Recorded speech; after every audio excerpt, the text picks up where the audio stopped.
విశ్వంలో ఒక వింతైన ప్రదేశం. అక్కడ ఒక్కసారి అడుగు పెడితే ఇక తిరిగి రావడం అసాధ్యం. కనీసం సెకనుకు 3 లక్షల కిలోమీటర్ల వేగంతో ప్రయాణించే కాంతి కూడా అక్కడి నుంచి తప్పించుకోలేదు.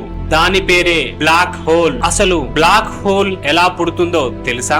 అంతరిక్షంలో ఉండే ఒక భారీ నక్షత్రం తన జీవిత కాలం ముగిశాక పేలిపోయి తనలో తానే కుప్పకూలిపోయి ఒక చిన్న బిందువులా మారిపోతుంది. ఆ బిందువుకి అనంతమైన గురుత్వాకర్షణ శక్తి, గ్రావిటీ ఉంటుంది.